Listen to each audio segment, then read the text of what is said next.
For more on URI and PC, joined now by college basketball writer Kevin McNamara at the Providence Journal. Good to see you, Kevin. See you. All right, URI PC Saturday, it's a big one. More incentive for URI now coming off the Valparaiso loss, so the game speaks for itself. Well, it's always big for both schools. I'd say if you had to flip a coin this time, it is bigger for Rhode Island. You know, they have national aspirations, pick to win their league.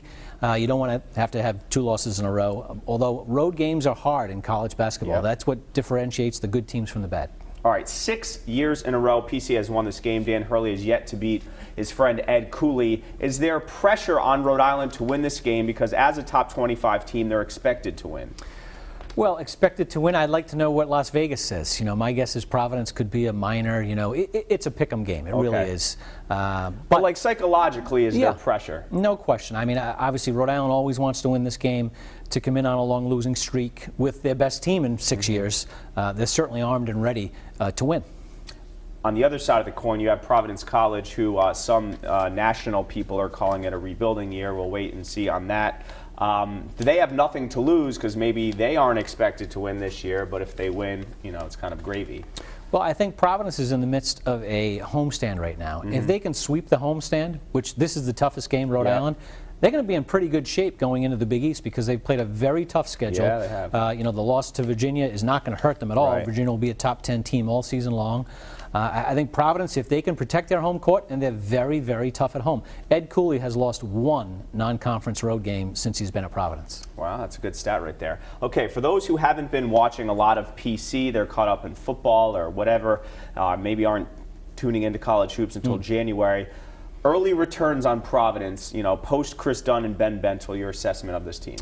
Totally different team. The focus now is the front court, not the back court. Rodney Bullock has emerged as a consistent good scorer. He's going to be one of the better players in the Big East. But if you haven't seen Emmett Holt play, he's a great number 2, if not a 1A, to Bullock. Those two forwards will be one of the better pairs in the Big East. If they can get consistent play out of Kyron Cartwright at point guard, Providence will be a challenger in the Big East. Final seconds, big East game on the road. Who are they going to as a scorer, you know, in the waning seconds of a big game right now? Providence will be going to Rodney Bullock. There's no question about it. And that's the difference between these two teams right now. Bullock is the clear, you know, guy who can beat somebody off the dribble, make a tough jump shot. Rhode Island has a few of those guys, whether it be Jared Terrell or E.C. Matthews, and I really like the progress that Jarvis Garrett has made at point guard. Yeah, he's done a good job. Hassan Martin been filling it up more on the scoring end. E.C. Matthews coming off that ACL injury. How do you think he's managed his return to the court so far? E.C. has two challenges. Number one, obviously get all the rust off his game from, you know, obviously sitting out with a major knee injury, getting confidence that your knees are good. He's expressed that he has no issues on that front, but more importantly, blending into a good team. You know, 2 years ago, Rhode Island didn't have, you know, the talent that they have now. So he's not going to get 15 shots a game anymore. He's going to get 8 to 9, and he needs to maximize that opportunity. All right, let's talk about X's and O's in this game. What is the key matchup? How do you think this high-scoring, you know, half-court game, what are we going to see on Saturday? Two key matchups, the point guards, Cartwright and Jarvis Garrett. It's a push. You know, if either one dominates the other, then obviously that really favors the other team. And then Hassan Martin inside. You know, Providence does not have great size.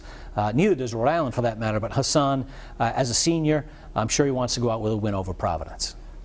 Just from a pomp and pageantry situation, how big is this one going to be in Providence on Saturday? Oh, it'll be a sellout. You know, Providence didn't put single game tickets for sale until only 5 days before because there really weren't many left. It'll be a sellout. Rhode Island fans could be way up in the corners.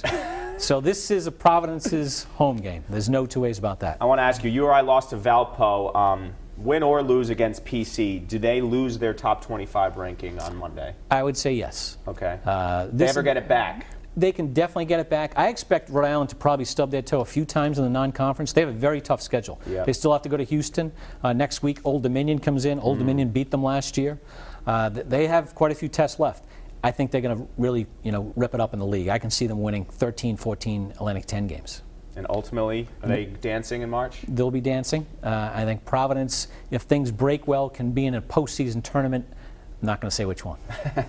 Just hope the CBI is not the answer. Is that still around, the CBI? It is. I think Ed Cooley would take the NIT and run if I told him he could be in it right now. Well, he loves MSG, so. All Friar fans can go usually there. do. That's right. All right, Kevin McNamara, thanks so much for joining us. And more from the Sports Wrap coming up after this.